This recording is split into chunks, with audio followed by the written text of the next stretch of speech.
Oh, hello, everyone, and welcome to our CLL Care webinar, Deeper Exploration of Cardiovascular Complications in CLL. My name is Bianca, and I'm really happy to have you here with us today, because today's session is actually very special, not only because of the important topic that we're going to cover, but also because we have two fantastic speakers joining us. So please let me introduce them to you. Leading today's webinar is Professor Clemens Martin Wendner, a very appreciated expert in CLL, currently serving as head of the Department of Hematology and Oncology at the Munich University Hospital in Germany. And we're really honored to have him with us today. On the other hand, we are also honored to welcome Dr. Maria Solandres, a cardiologist specialized in cardio-oncology from the Royal Brompton Hospital in London. And Dr. Andres will contribute to part of today's presentation, bringing valuable insight with her expertise on cardiovascular risk in patients with CLL. And before starting, I would just like to remind our audience that they will be muted for the entire duration of the webinar. And we are also encouraging you to write all your questions in our chat box, and we will be replying them at the end of the presentation. So, Professor Wendner, Dr. Andres, please, the stage is yours. Yes, thank you very much for the kind introduction, dear colleagues. So the topic is CLL and especially cardiology side effects, which we all want to manage. So here are the objectives. You should understand the mechanism behind cardiovascular complications associated with CLL. After this seminar, you should be able to discuss risk factors related to both the disease and its treatments and patient profiles. And we would like to explore together with you the latest insights and strategies for managing cardiovascular complications altogether to improve patient outcome. This is clear. So what is the current approach to a modern state-of-the-art CLL treatment? It's mainly based on the use of so-called Bruton Tyrosine Kinase inhibitors, BTKis, as we call them, and B-cell lymphoma 2 inhibitors, so BCL2Is, and their combinations. So you will see we will not talk much about chemotherapy or chemoimmunotherapy in the next 45 minutes. So the first group, as mentioned, the BTK, the Bruton Tyrosine Kinase inhibitors, you see an overview. There are 4 candidates in Europe. All of them are approved. The same is true for the US market. You see Ibrutinib, Acalabrutinib, Zanubrutinib, and Pirtobrutinib. So Ibrutinib we call a first-generation BTK inhibitor, Acalabrutinib, Zanubrutinib, a second-generation BTK inhibitor, and Pirtobrutinib that was recently, with the 1st of April 2025, approved in Europe as a non-covalent BTK inhibitor. But you see in red, all these BTK inhibitors have a so-called class effect with respect to their side effects. So hypertension, cardiac arrhythmias you see for all of them. And this is the reason why I would like to discuss this in more detail together with you today. If you have a look at the current ESMO guidelines for CLL, for first-line use of drugs, you will not see, major restrictions for patients with cardiac comorbidities in their use. There are some comments on the side effects, and that in the one or the other group, the use is cautioned. But in the end, these drugs can also be used in patients with cardiac comorbidities, but you have to know how to use them safely. This is true for the frontline setting, and this is also true for patients in the relapse setting. You see this also from the ESMO guidelines. Again, acalabrutinib, ibrutinib, even the pirtobrutinib. You see here the non-covalent BTK inhibitors are mentioned in this guideline, and also zanubrutinib. And there is a clear sentence saying that ibrutinib should be considered carefully, particularly in older patients with cardiac comorbidities. Now, let's also have a transatlantic look. So the NCCN guidelines 2025 that are used in the US and in the Canadian market, not much different. Again, BTK inhibitors, venetoclax-based therapies are firmly recommended in the frontline setting. What is shown here in yellow just tells you that FCR and other things like high-dose steroids are not the primary choice for our patients with CLL. Having said this, the same is true for high-risk patients with a deletion 17p or TP53 mutation. Again, this is the scenario usually for the use of BTK inhibitors. And also here, venetoclax combos like venetoclax-OB, obinutuzumab is recommended by the NCCN guidelines for patients with a TP53 aberration. Chemoimmunotherapy like bendamustine rituximab should not be primarily used for these kind of high-risk patients. The same is also shown here. Patients with a deletion 17p, you see all the algorithms also for patients with a relapse disease. There we are talking about even CAR T-cell use. This is Lysocell is approved in the United States by the FDA. It's not approved in Europe. But for example, pirtobrutinib would also be a reasonable choice for patients that do not respond anymore to a first or second generation BTK inhibitor and harboring a high-risk aberration like TP53 mutation or deletion. Now, in general, we are considering patients for a continuous monotherapy with a BTK inhibitor, or for a low or intermediate risk patient, we also consider fixed duration combos like BCL2 inhibitor plus and CD20 antibodies. So this means the frontline setting, venetoclax obinutuzumab. The other choice in Europe would be BTK inhibitor ibrutinib plus BCL2 inhibitor venetoclax, so-called I+V regimen. And I would say only in very rare selected cases, you might even think about chemoimmunotherapy, but this is otherwise a little bit out of age, out of range. In summary, I think BTK inhibitors and BCL2 inhibitors are real game changers in the CLL treatment. We have multiple phase 3 trials that have established their role. We have understood the mode of action for these components. They are interacting in the B-cell receptor pathway and the BCL2 pathways.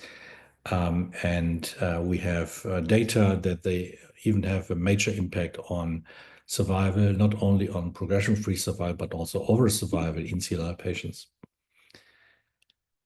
Now, let's briefly talk about the mechanism of action or the mode of action for these two groups of drugs. So the BTK inhibitors, you see they inhibit the Bruton Tyrosine Kinase. And so they are preventing autophosphorylation, blocking the B-cell receptor signaling. That's very crucial for a B-cell function, also for malignant B-cell function. And what is also very important, they lower the CXCR4 expression. And so CLL cells are liberating from the lymph nodes, from the bone marrow in the peripheral blood. And they are available also for other drugs like a venetoclax, a BCL2 inhibitor. They reduce the MCL1 protein expression, and so it's a pro-apoptotic mechanism. And so a CLL cell becomes more reliant on BCL2 signaling. And here I would give the stage to my colleague, Dr. Andres. Thank you, Professor Wedner. So before we start discussing and trying to understand what are the cardiovascular events associated with the treatments that Professor Wedner has very clearly described, let's briefly explore what's the prevalence of some of the most frequent cardiovascular events in the general population. So when we talk about hypertension, hypertension is the leading preventable risk factor for cardiovascular disease and all-cause mortality worldwide. More than 31% of the global adult population have hypertension, and this can go even higher in cancer patients, up to around 40%. And it's very important because this is a silent disease. And why is this prevalence even higher in patients with cancer? Well, this is because blood pressure levels and hypertension prevalence increase with age, with kidney disease, with smoking, diabetes, obesity, and we all know that these are shared risk factors between cancer and cardiovascular disease. And obviously the elephant in the room, cancer treatments such as BTKis can increase the risk of hypertension. Atrial fibrillation is the most frequent cardiac arrhythmia. The prevalence in general population is between 1.5 and 2%, but it can go up to 30% in patients with cancer if we consider atrial fibrillation after surgery. As you can see from the graph here, atrial fibrillation is age associated. So the older the patient, the higher the risk of atrial fibrillation. And this is also important because we know that CLL and these malignant hematology diseases are associated with age as well. The age group of more than 65 years makes up to 73% of global absolute atrial fibrillation and atrial flutter prevalence. And why is this so important? Because atrial fibrillation is a major risk for ischemic stroke and heart failure. And it can also be a silent disease as it is with hypertension. So back to you, Professor Wedner. So thank you, Dr. Andres. So I will take over here and just briefly discuss from an oncology perspective why cardiovascular events are so important to understand them. I think that you have to know that these drugs I mentioned, the BTK inhibitors, they can act as a kind of trigger that might precipitate cardiovascular events. And we do see some differences. So altogether, it can be said that in patients that are treated with Ibrutinib, these cardiovascular events might occur earlier than for a second-generation BTK inhibitor like Acalabrutinib or Zanubrutinib. But you then have to expect further events in the future. So we know that with the so-called first-generation BTK inhibitor, this is Ibrutinib, we have a significant increase in cardiac events. So this is hypertension, as just heard. But this is also ventricular fibrillation arrhythmia, AFib, so atrial fibrillation, could also be a sudden heart death, and CHF, so congestive heart failure. We also know there are some bleeding disorders, but this is usually due to blocking the glycoprotein 1b and 6 with BTK inhibitors. But we will focus now on cardiac events. And this is the reason why we do have a high discontinuation rate, up to 40% in the first 2 years when patients are treated with Ibrutinib.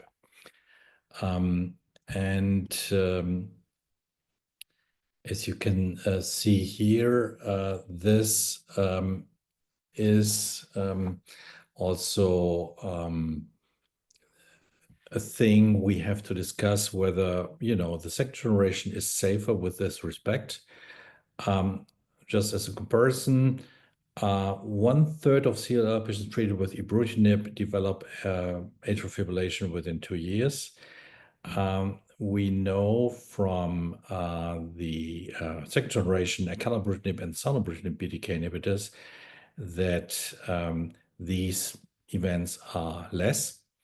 We also know that bleeding events are comparable with ibrutinib. This has to be fairly sad, but especially cardiac events seem to be less with the second generation BTK inhibitors.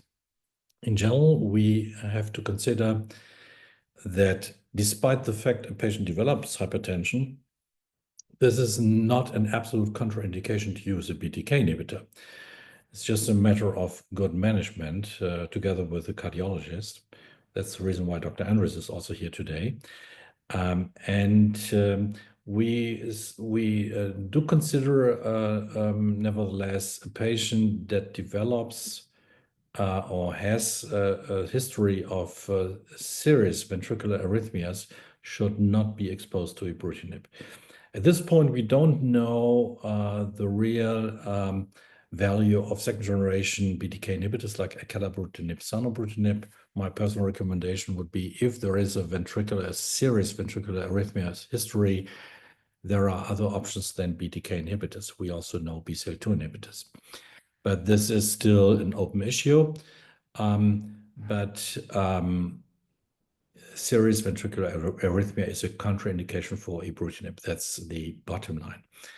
So we know if there is a FIP, we also have to calculate the so-called JETS-VAS score.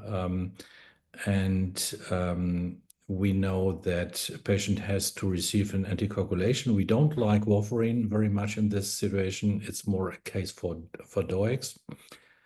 They might even be dose reduced. With the development of emerging hypertension, first you should ask your patient to do also blood pressure monitoring on a regular basis at home. And we have a lot of medication we can offer to the patient. We should always look whether there is a drug-drug interaction based on CYP3A4 inhibition. We should use non-ACE inhibitors in the first run as a treatment for hypertension. But there might also be patients that are in need for combo treatments in order to really control, especially systolic blood pressure. In a case with emerging heart failure, this is usually a combo treatment, ACE inhibitor, for example, plus a beta blocker.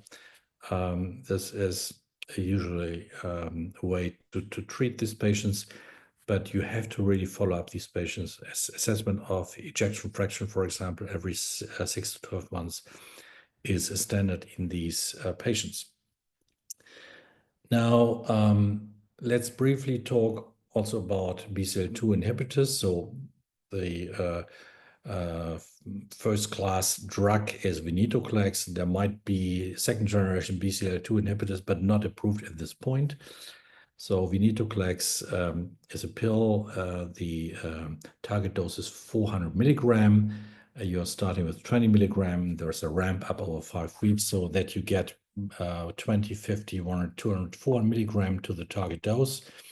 You see adverse effects are less cardiac effects. We are talking about neutropenia here, thrombocytopenia, anemia, fatigue. So this is the usually safety profile of this class of drugs. They have a different mode of action. This you can see here. So the BCL2 inhibitor directly targets the BCL2 protein and enables, to put it in simple words, the CLL cell to die. So programmed cell death is reinstalled. And the nice thing is you can combine these drugs with the BTK inhibitor. So as mentioned before, you're liberating the CLL cell from the lymph nodes by decreasing CXCR4 expression. then the CLL cell is in the peripheral blood, and then you kill it with a BCL2 inhibitor. That's the mechanism we are making use of. Going back to the BTK inhibitors, this is just a summary of clinical trials, mainly phase 3 trials using Ibrutinib. And you can see AFib, hypertension, ventricular arrhythmias.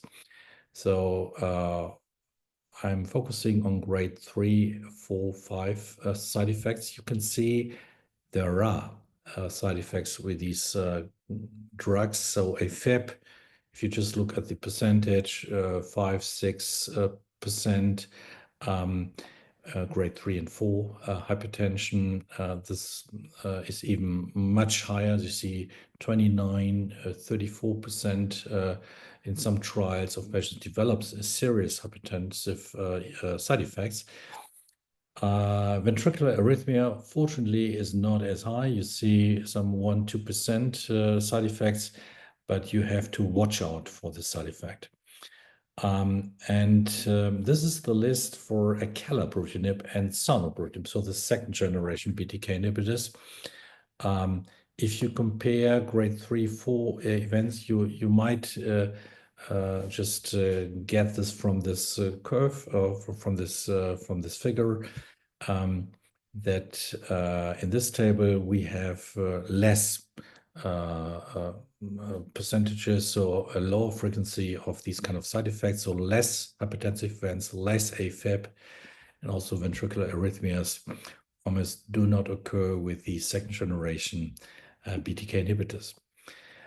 Just to zoom in one big trial, this is the so-called Elevate-TN or treatment naive CLL trial using Acalabrutinib and also the Acala plus Obi. This is A plus O or A mono. And you can see here in detail a AFib rate, grade 3, 4, 1.7%. Hypertensive grade 3, 4 events, 5%. So very low rates. This is the reason why if you decide for a monotherapy nowadays, and you want to use a BTK inhibitor, I usually go for a second generation BTK inhibitor, so Acalabrutinib or Sonobrutinib. Now, this is a figure, this might be also very impressive. You see a FIB in this trial, the so-called Elevate-RR trial. You see that here the rate for AFib and hypertension is lower. This is the blue line, the lower line compared to Ibrutinib. So there is a head-to-head comparison to Ibrutinib, and in both, or with respect to both categories, the side effects were lower for Acalabrutinib. Taking things together, I think patients on the second generation BTK inhibitor Acalabrutinib experience fewer cases of AFib, aflutter, hypertensive events, and also bleeding events I didn't mention compared to Ibrutinib. This is, I think, a real hallmark in CLL treatment. This is just another way to show these impressive data, also based on the Elevate-RR trial, how side effects are lower with respect to AFib and hypertensive events. So why is this the case? Because Acalabrutinib is more specific. We have less off-target inhibitions by the second generation BTK inhibitors. We also know that the disruption of PR3 kinase ACT pathway is less. Therefore, also the frequency of CHF based on Acalabrutinib treated patients is very low. It's only 1%. And this argues again for the use of second generation BTK inhibitors in the CLL setting. Also, the hypertensive events are shown here. Altogether, without going too much into details, we have less hypertensive events when using acalabrutinib, but you see with ibrutinib, we have this problem also years after start of treatment. It's not a short event in the first weeks or months, but you see that also the problem with hypertensive disease is a long-term problem when using a first generation, let's say an old-fashioned BTK inhibitor. So the long-term outcome with CLL patients treated with ibrutinib can be summarized that you really have to watch out for hypertension, and then also many patients develop new onset hypertension. That's a little bit worrisome. It's not only the aggravation of hypertensive disease that has been there before, but it's also a new onset hypertension that patients might develop on ibrutinib. Again, the off-targets effect are important, and they is especially the PI3 kinase pathway interaction, and this might lead to myocardial dysfunction and hypertension. We also know that, for example, ibrutinib has a very strong inhibition of the P-glycoprotein, and this enhances also effects of direct thrombin inhibitors. It's also not very wishful for a patient that needs these kind of medications. Therefore, there is also the recommendation that if you have to reduce drug-drug interaction, it's recommended to switch patients with AFib that are taking, for example, verapamil to beta blocker when starting a BTK inhibitor, because there is less interaction with these kind of proteins. Now, the possible mechanism of BTK-induced arrhythmia, we know the role of the C-terminal SAC kinase, the CSK, but there are also some other proteins that may play a role in the AFib development. But the CSK, there are also mice models, for example, that have shown this impressively. We know that the calcium calmodulin dependent protein kinase 2, the CMK2, is also important in the development of BTK-induced arrhythmia. And all these interactions are less with second-generation BTK inhibitors. And this is the reason why also from a clinical point of view, the second-generation BTK inhibitors have a better safety profile. So finally, the relation between the atrial fibrillation burden, occurrence of major adverse cardiovascular events, and mortality. To make a long story short, we can say that based on a retrospective study, that patients that were treated with ibrutinib, that this subgroup of patients that developed AFib, they also had lower progression-free survival. So that's also from an oncology perspective setback, and they have also inferior overall survival. It's not only a PFS story, but it's unfortunately also impacts overall survival because they have a threefold increase in long-term mortality. So the pathophysiology of AFib in cancer, you see that this is not only associated to the drugs, it's also a matter of aging. It can be also a matter of invasion of cancer cells, also in the heart muscle and things like this. It's a story of inflammation that also might trigger AFib events. So we have these kind of MACE studies. You see that nearly 20% of patients with new or worsening hypertension are documented when using these kind of drugs, but it's less with the second generation BTK inhibitors. So hypertension may increase also the risk of further. It's not only the only problem, but hypertension is, I would say, the door opener for other cardiovascular events during the BTK inhibitor therapy. As told, AFib can develop when a patient develops hypertension first, but also MACE can develop in these patients. So we have also some calculations of predictors of MACE during acalabrutinib, so second generation BTK inhibitors. We know that age is a risk factor, and prior AFib or flutter is a risk factor. At this point, I would like to give back the stage to the cardiologist here in the room.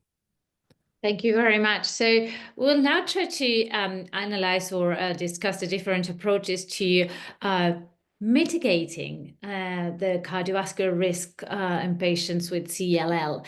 So the first step in order to, and a very crucial step in order to reduce the risk of cardiotoxicity with any potentially cardiotoxic drug is to do a proper baseline risk assessment. This is a clear basically to understand what our patient looks like.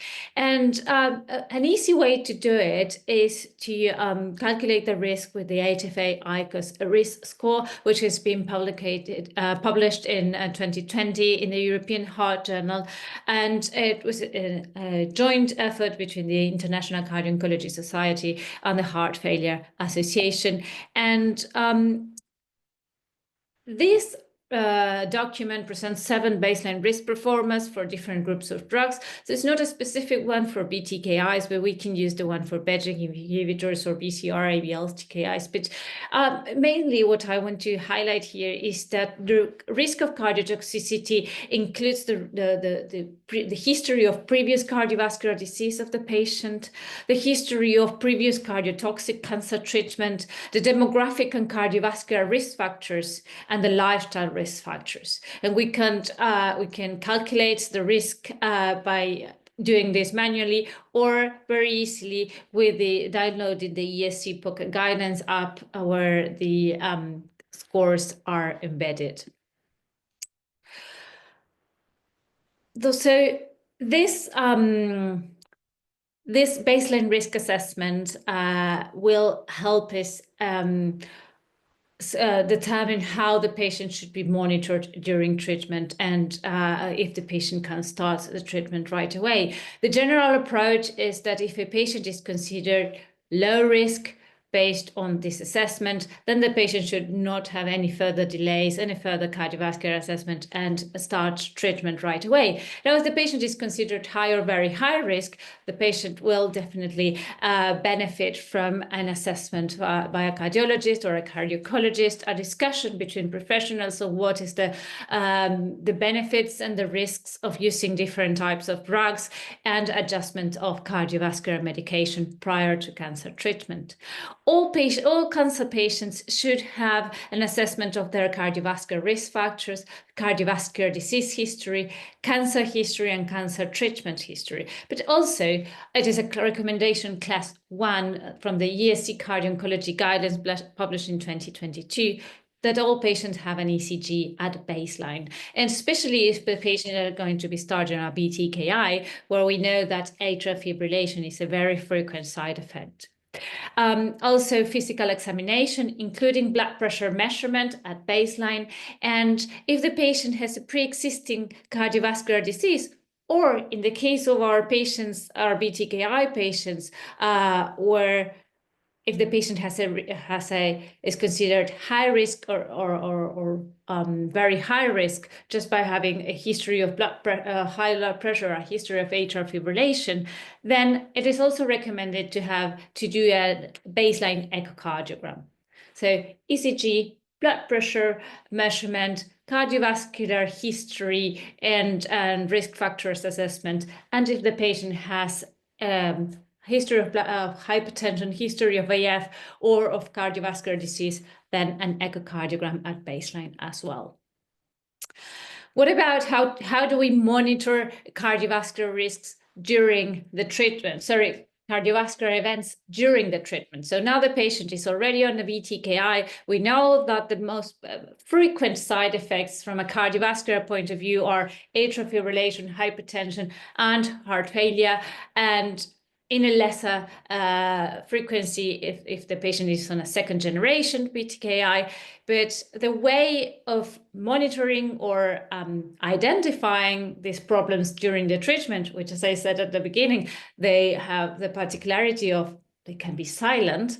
For blood pressure, their only recommendation, class 1, is to check the blood pressure at every clinic visit. So if the patient comes to you for treatment or for a clinical assessment at the hematology clinic, then to check the blood pressure there. Weekly home monitoring of blood pressure during the first 3 months and every month thereafter can be considered this 2A class recommendation, but a level of evidence C. In terms of the echocardiography follow-up, as I said before, at baseline for patients are considered at high risk or have cardiovascular risk factors such as hypertension or underlying atrial fibrillation, but also during treatment, if the patient develops new onset atrial fibrillation, that's a class 1C recommendation.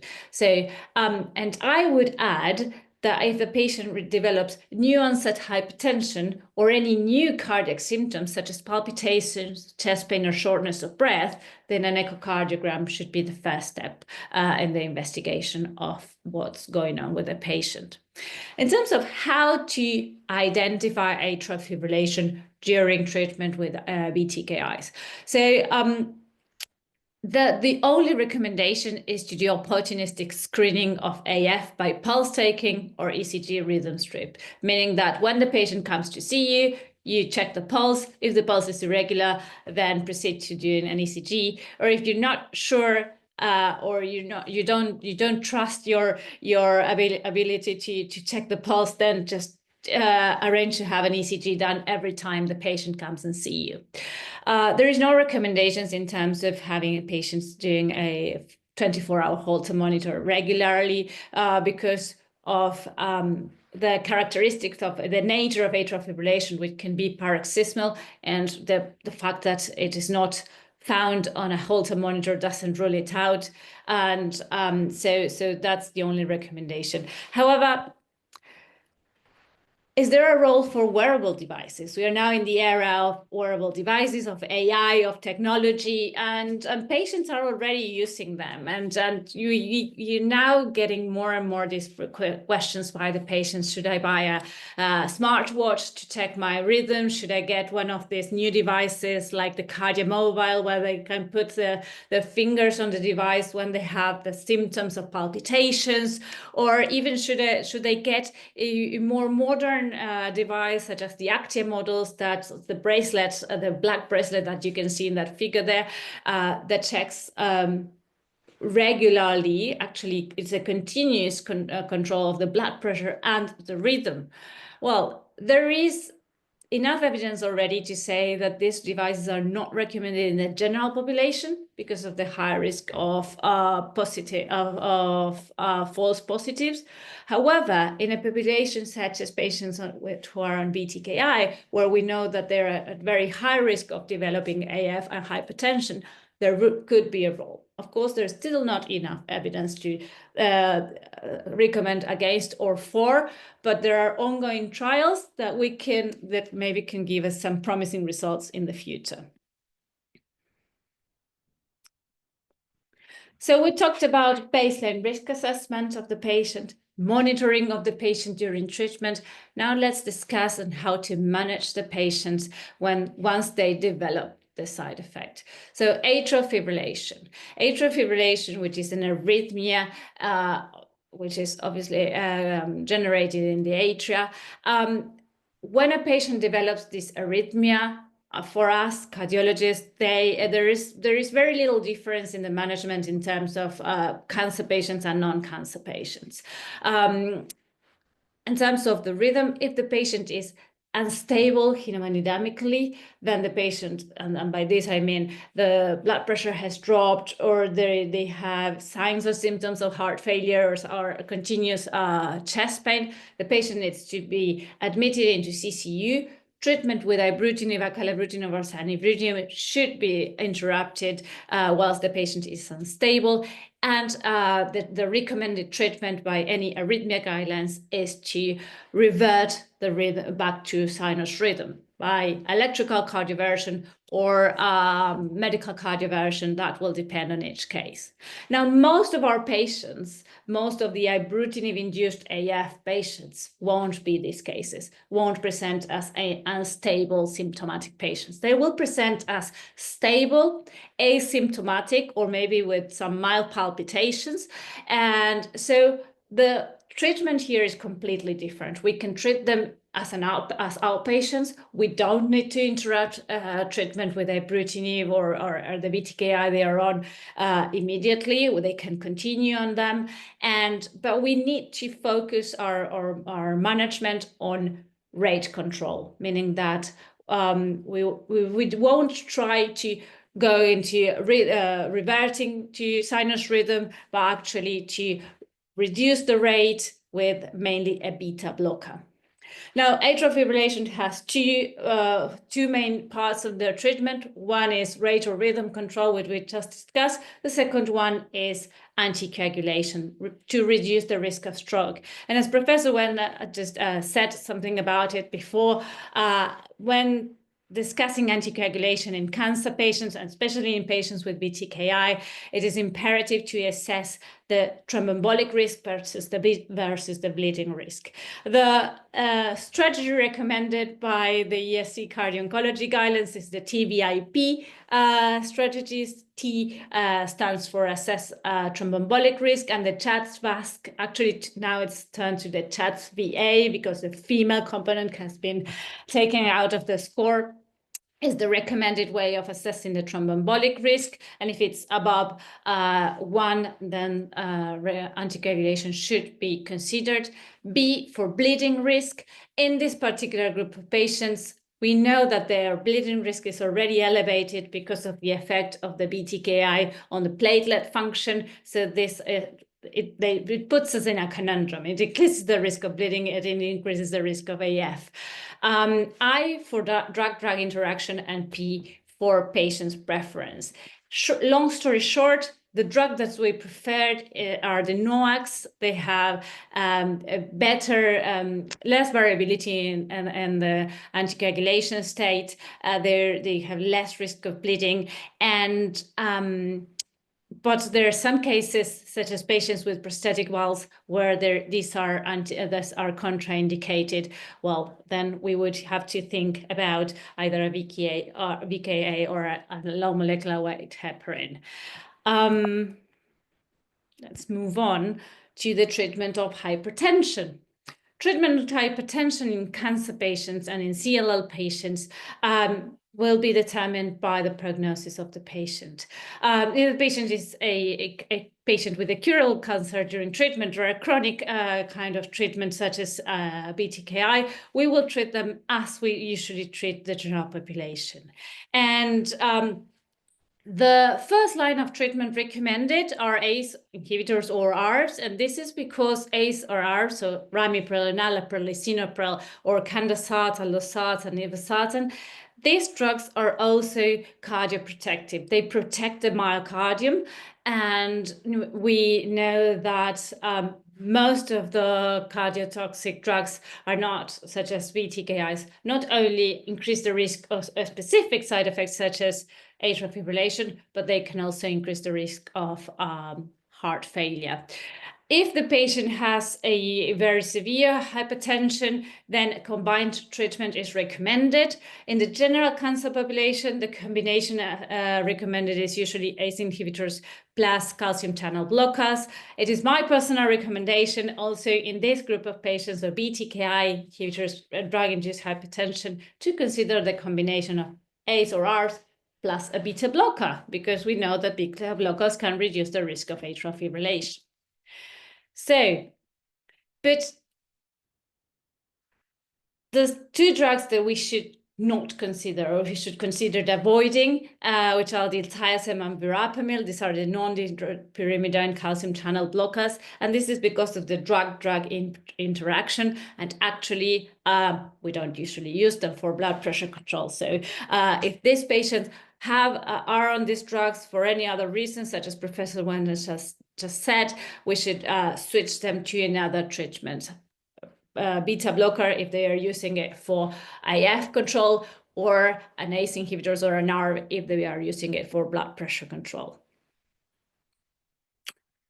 When should we consider withholding the treatment with Ibrutinib or acalabrutinib or zanubrutinib? We always try not to stop any potentially life-saving treatment. So but obviously there is a safety threshold, and the recommended safety threshold is when the patient presents with a blood pressure above 180 over 110, then consider withholding the cancer treatment. Start blood pressure medication immediately, and once the blood pressure has gone back to normal, or at least it's consistently below 160, then we can reconsider restarting the cancer treatment, and maybe at a reduced dose if that's appropriate. This is when the interaction between the cardiologist and the hematologist is crucial. So, as a summary of how to treat these two events in terms of the emerging atrial fibrillation, manage care using an MDT. If there are any cardiologists in the audience, try not to use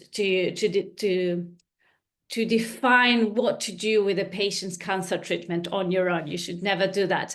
And for hematologists and oncologists in the audience, just know that there should be a cardiologist there that could help you with the management, so as to reduce the interruption of the cancer treatment as much as possible. Professor Wedner just mentioned that 40% of these patients need to interrupt their treatments at some point, and we know that that might have a negative impact on their overall health. So this is why it's so important to manage this as an MDT, as a multidisciplinary team.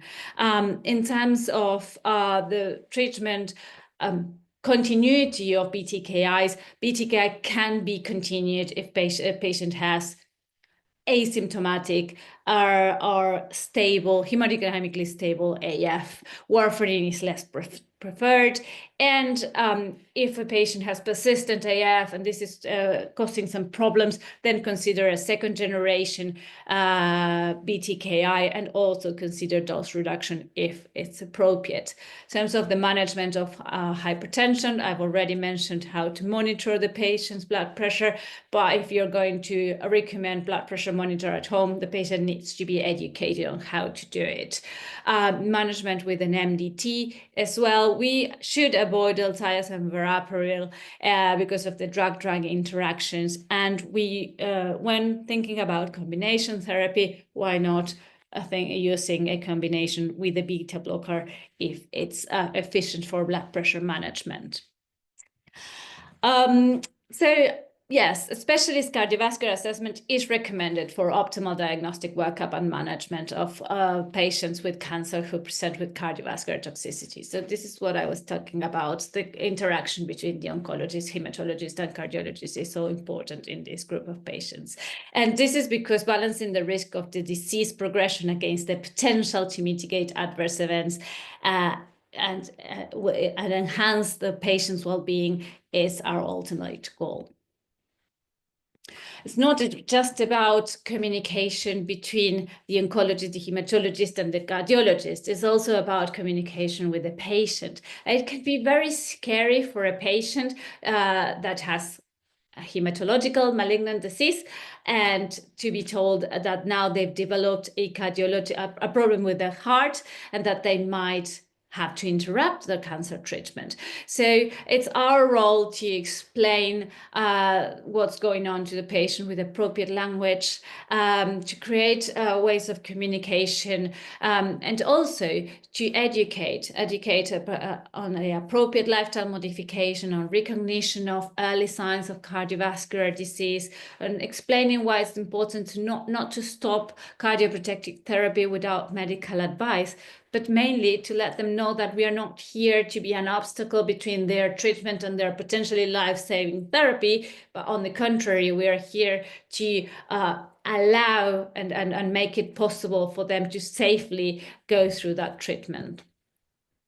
So now I'm going to pass on to you again, Professor Werner. Yes, thanks a lot, Dr. Andres. So we have heard now a lot of the hypertensive side effects, atrial fibrillation, and finally some words to BTK-associated heart failure. So this is the understanding that also the disruption of the PI3 kinase ACT pathway is responsible for this significant side effect. And it's also linked to AFib, but can also be further triggered by stress might also lead to heart failure. What is an important take-home message is that although there are not many long-term data, altogether we can say that a second-generation BTK inhibitor like Ibrutinib is quite robust with respect to the data we know about development of heart failure. So based on 760 patients, the incidence of heart failure is less than 1% of patients that are really developing symptomatic congestive heart failure. And this compares to another figure I'll show you in the next slide. And this is based on heart failure in Ibrutinib treated CLL patients. So the rate of heart failure is much, much higher, 7.7% after 3 years, more or less. And this is even worse or higher, the frequency compared to the control group that has been treated by chemoimmunotherapy. So it seems that especially Ibrutinib has some probability that a patient on the long run might develop heart failure, congestive heart failure. And again, this side effect is significantly lower in second-generation BTK inhibitors. So with respect to the management and treatment, I'm passing over again to Dr. Andres, please. Thank you. So as we mentioned before, baseline assessment is very important in these patients. And if the patient has a history of or suspicion of heart failure, then it's not just the baseline risk assessment with the cardiovascular risk assessment and the ECG, but also a baseline echocardiogram is crucial. There is no established left ventricular ejection fraction threshold to contraindicate a BTKi therapy due to exclusion of cancer patients in most trials. However, if a patient has a very low ejection fraction, let's say 30% ejection fraction, or the patient is unstable, has symptoms of heart failure, then we might consider a non-BTKi treatment or a second-generation BTKi inhibitor to reduce the risk of AF or uncontrolled hypertension that can contribute to worsening of heart failure. So the only thing to consider when using BCL2 antagonists, which are very safe from a cardiovascular point of view, is that therapy may need aggressive intravenous fluids to manage tumor lysis syndrome, and this can worsen heart failure. So my recommendation is basically, if a patient has a history of heart failure, then before starting any therapy that has been agreed, be it a second generation BTKi or BCL2 antagonist, the patient needs to be reviewed by the cardiologist in order to optimize the medical therapy, stabilize the patient as much as possible, and if possible, even put him in contact with a heart failure nurse. Now, what happens if a patient develops decompensated heart failure during the treatment? So as we talked about the patients who developed unstable, hemodynamically unstable AF or severe hypertension. In this case, if the patient has decompensated heart failure, we will need to consider temporarily interrupting BTKi treatment, referring to a cardiology as soon as possible, and assess for new atrial fibrillation or hypertension that can worsen or could have been the trigger of worsening heart failure. And obviously, the natural next step is to start heart failure treatment promptly. Heart failure treatment is based on 4 groups of drugs. These are the 4 pillars of heart failure treatment, which includes beta blockers, ARNIs, or aldosterone antagonists, and SGLT2 inhibitors. And maybe the first step before an ARNI would be an ACE inhibitor. And the only issue with heart failure treatment is that we don't start all the therapies all together, same dose at the same time, because that might not be tolerated with the patient. So we usually start them with 1 tablet at a low dose, so let's say a beta blocker, bisoprolol 1.25 plus ramipril 2.5, and then we have to build it up from there depending on the tolerability of the patient. So, and this is what we call the up titration of the medication, and this can take some time, but we usually don't have this time with cancer patients. So what we strongly recommend is to have a team of hematology, oncology, cardiology, and nurse specialists, cardiology nurse specialists, who will help you optimize the medical treatment as fast as possible. And then, once the patient is stable again, consider restarting the cancer therapy. Maybe consider dose reduction at the beginning, or consider a second generation BTKi. But consider all of this in an MDT scenario. In terms of the risk mitigation and management strategies, we mentioned most of them up to now, but what I want to highlight is that one way of preventing cardiotoxicity, obviously, is to limit or reduce the use of therapies that may harm the heart. But we would only do this if proven alternatives are available that do not negatively impact cancer-specific outcomes. So we don't want to prevent patients from receiving potentially life-saving drugs because there is a risk of cardiotoxicity. Actually, we can, as I mentioned before, there's lots of things that we can do to mitigate that risk and allow the patient to receive these potentially life-saving therapies.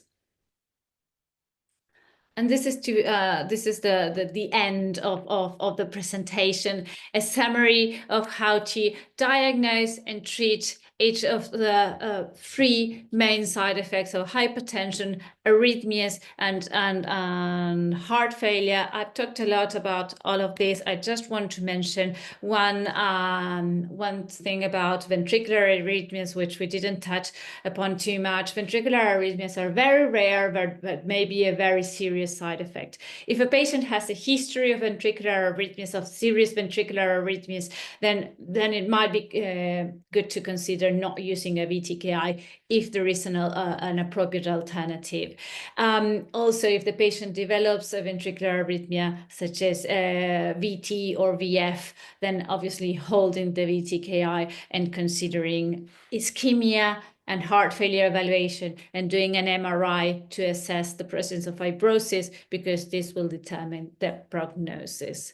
So this is all for today. I hope this was helpful, and we are open to receiving and answering your questions.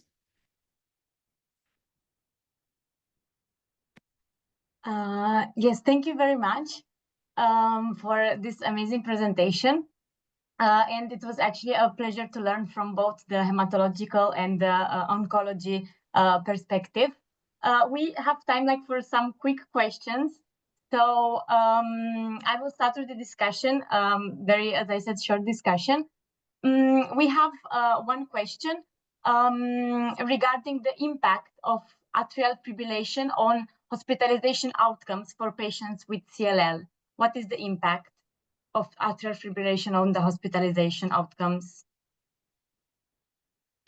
So from a cardiovascular point of view, AF has a negative impact in all the outcomes of the patients. It reduces the survival and worsens the prognosis of patients with CLL. So that's why it's so important to have a joint management between hematology and cardiology in order to reduce this negative impact on the patient.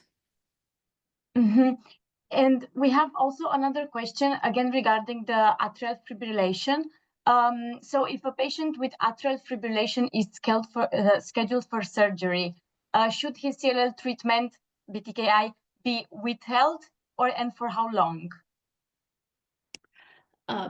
That's a really good question, and probably Professor Werner, as a hematologist, might be able to also help. In terms of the recommendation that we have from the ESC guidelines, BTKIs should be stopped 2 or 3 days before any surgical intervention because of the impact of its impact on the platelet function, and we usually stop the NOACs around 72 hours before a surgery. But if the patient has a high risk of stroke, we can bridge it with low molecular weight heparin. But please, Professor Werner, same me here. No, I totally agree. I mean, we have measured these. It's a so-called the resuscitation time. At least 3 days before surgery. Major surgery means 6 to 7 days before surgery, you should stop in order not to get the patient in trouble with bleeding. And important also, the surgeon should have platelet transfusions in the backhand in order to dilute the platelets. So platelets from healthy donor do not contain, we should assume, a BTK inhibitor. So even if the patient has a normal platelet count, the patient might have a bleeding due to the inhibition of the glycoprotein 1b and 6. This means you have to give this patient then in the surgery room with a normal platelet count, also platelet transfusion. So this is should be stressed. So thank you very much. I think we are running out of time.